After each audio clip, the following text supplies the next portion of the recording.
बजरंग दल को लेकर एक बार फिर हंगामा शुरू हो गया है और इस बार जमीयत के मंच बजरंग दल को बैन करने की मांग उठी है। ये मांग जमीयत उलेमाए हिंद के चीफ मौलाना अरशद मदनी ने उठाई है। बजरंग दल पर पाबंदी लगाने की मांग करने वाले अरशद मदनी को करारा जवाब मिलना शुरू हो गया है।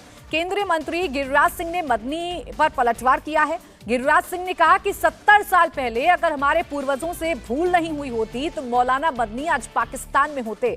अगर उस वक्त पूरा मुस्लिम समुदाय पाकिस्तान चला जाता तो आज ना तो कोई गजवाए हिंद की बात करता और ना ही बजरंग दल को बैन करने की मांग उठती।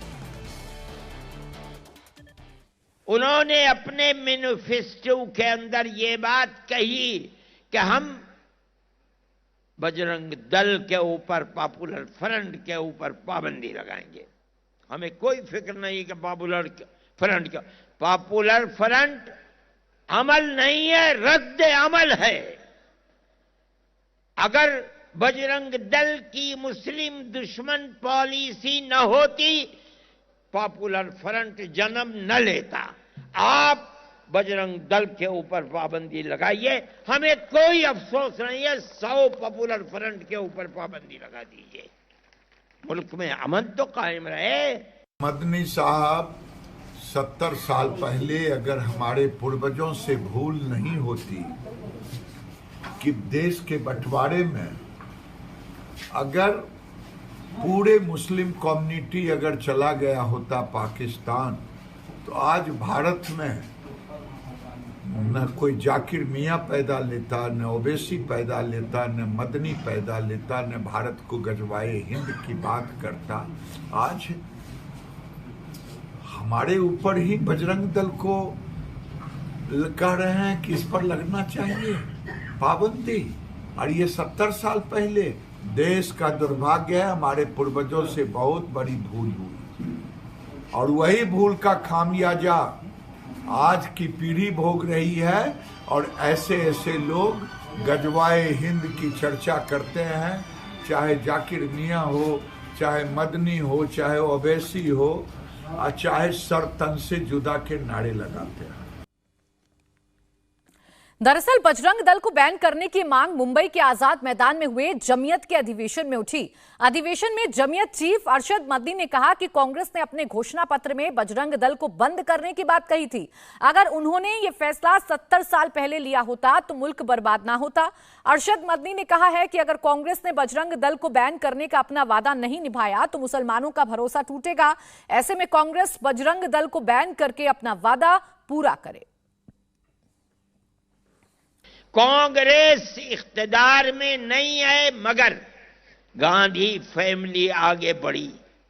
2 ही भाई बहन, उन्होंने जिन चीजों को अपने मैनिफेस्टो के अंदर दाखिल किया, आप गौर करें कि हमसे वादे किए गए कि हम फिरका परस्त और फसाद परवर अनासिर की जमात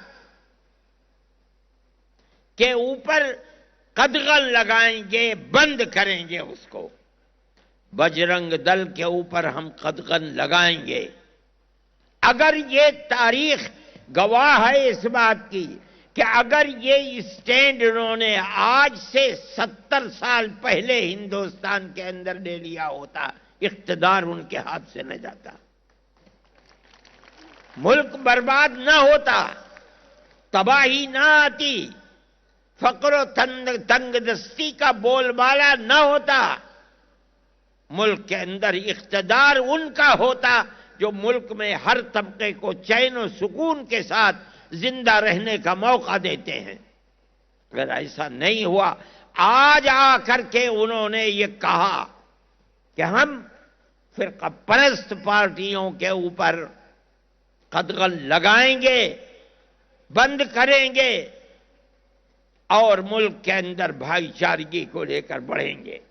एक शोर मच रहा था कि कांग्रेस ने इलेक्शन के अंदर अपने मैनिफेस्टो को अंदर इसको दाखिल किया कि हम बजरंग दल पर पाबंदी लगाएंगे। गलती की।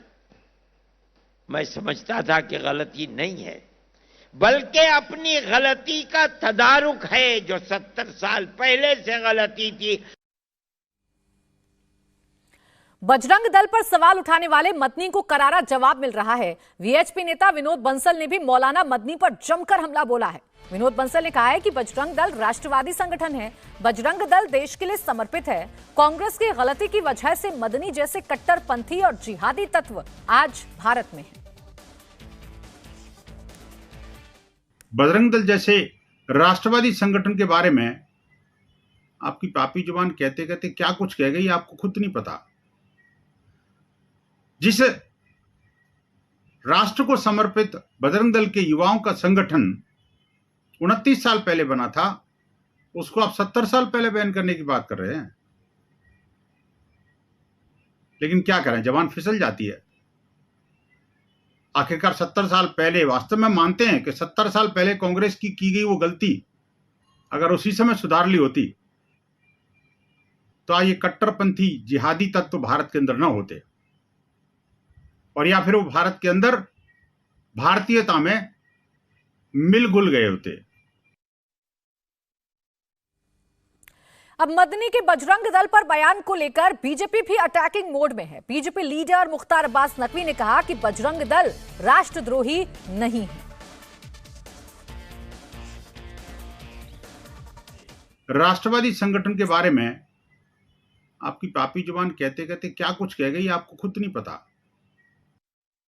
मुख्तार अब्बास नकवी सर हमारे साथ है बात करने के लिए। सर, सबसे पहले तो बजरंग दल के मुद्दे पर कि बजरंग दल को बैन करने की बात कही थी, उस पर आपकी क्या राय है? और अरशद मदनी ने अब ये कहा है कि कांग्रेस अपनी सालों पुरानी गलती को सुधार रही है बजरंग दल को बैन कर। ये जो मोहब्बत की दुकान खोली थी, इसमें नफरत का सामान पहले ही रख दिया गया है।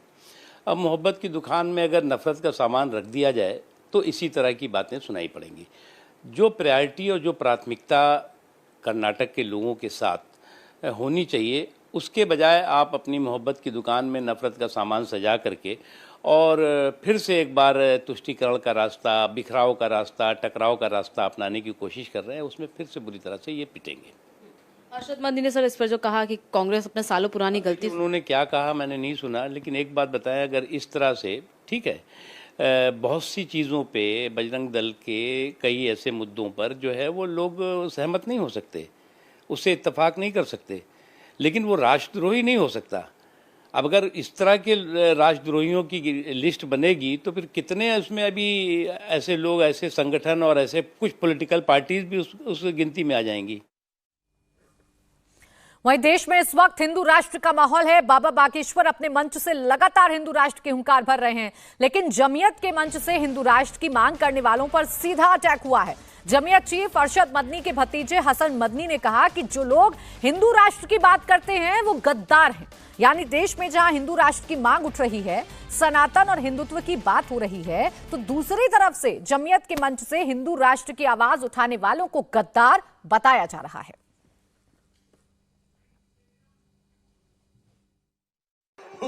ये हमारे सनातन धर्म, हिंदू धर्म की ताकत है कि हमारा सनातन धर्म सब पर भारी है। इसीलिए वीर बजरंगबली हनुमान जी की कथा बहुत जरूरी है। हनुमंत चरित्र से ही हम लोग अपनी जिंदगी में सुधार ला सकते हैं। और हिंदू राष्ट्र कागज पर नहीं, हमें हिंदू राष्ट्र अपने दिल में चाहिए। कागजों पर क्या चाहिए? घोषणा तो कल हो जाएगी, क्या बदल जाएगा हलवा? जब तक दिल नहीं बदलेगा, हम प्रत्येक हिंदू ये गर्व से कहने लगे हम हिंदू हैं, और जातिवाद का मामला मिट जावे, और फिर हनुमंत कथा में सब मिलकर ऐसे ही आकर के बैठे, और मंदिरों में भीड़, सड़कों पर तूफान चाहिए, हमें तो राम से भरा हुआ यह हिंदुस्तान चाहिए। वो लोग आज देश के टुकड़े टुकड़ा करने के लिए उन लोगों को गद्दारी का सर्टिफिकेट नहीं दिया जाता जो आज इस मुल्क के अंदर ये आवाज लगा रहे हैं कि इस मुल्क को हिंदू स्टेट बनना चाहिए।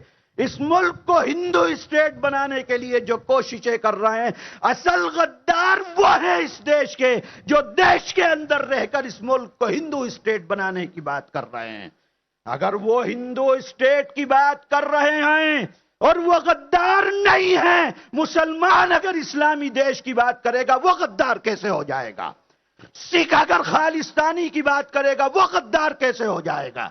रास्ते तुम खोल रहे हो। इस मुल्क को सेकुलर मुल्क है, इसका दस्तूर सेकुलर है, सेकुलरिज्म के ऊपर यह मुल्क जिंदा है और हमारा ईमान है, हमारा जज्बा है कि अगर यह सेकुलर दस्तूर को आग लगाई जाती है, यह सेकुलर दस्तूर खत्म होता है। 70 साल पहले हम अपने वतन की आजादी के लिए अपने सर से कफन बांधकर बाहर निकले थे। अगर मुल्क को जरूरत पड़ती है, हम फिर सर से कफन बांधकर बाहर निकलने के लिए तैयार बैठे हुए हैं। जमीयत के मंच से जमकर हिंदू मुस्लिम वाला एजेंडा चलाया गया, भड़काऊ तकरीरें दी गईं। यह साबित करने की कोशिश की गई कि इस वक्त देश में मुसलमानों के खिलाफ नफरत का माहौल है और इसकी जिम्मेदार बीजेपी है। ये वक्त, ये मौका हमारे मुल्क के लिए इंतहाई नाजुक और इस वक्त हमारा मुल्क इंतहाई पुरशोभ दौर से गुजर रहा है। इस वक्त हालात इतने ख़राब हैं, तमाम जमहूरी इदारों का किरदार छीन लिया गया, खुफिया एजेंसियां हों, इलेक्शन कमीशन, अब तो अदालतों पर भी सवालात उठ रहे हैं। हमारे वो बुजुर्ग जिन्होंने इस मुल्क की आज़ादी के लिए कुर्बानियां दी, फांसियों पर चढ़े, जिंदा जलाए गए, उनके मकानात मिस्मार हुए, जिलावतन किए गए। आज वो बुजुर्ग, उन बुजुर्ग की कुर्बानियों के नतीजे में आज हमारा मुल्क की आज़ाद। मुझे कहने दीजिए कि आज इस मुल्क के वजीर आजम अगर मोदी जी हैं तो वो हमारे बुजुर्गों की कुर्बानियों की वजह से हैं। इस मुल्क के वजीर दाखिला अगर अमित शाह हैं तो वो हमारे बुजुर्गों की कुर्बानियों की वजह से है। ये एहसान है हमारे बुजुर्गों का। हमारे बुजुर्गों ने हर तरह की कुर्बानियां दी, तकलीफें बर्दाश्त की, कभी अंग्रेजों से माफी नहीं मांगी। आज 9-9, 10-10 मरतबा अंग्रेजों के चलवे चाट करके माफी मांगने वालों को वीर और बहादुर का खिताब दिया जा रहा है। ऐसे मौके पर हम सबकी जिम्मेदारी है कि बुजुर्गों की तरफ से जो भी पैगाम आए उसकी तामील करें। इंडिया टीवी हर वक्त हर जगह डाउनलोड करने के लिए सर्च करें India TV news Google play store या ऐप स्टोर पर।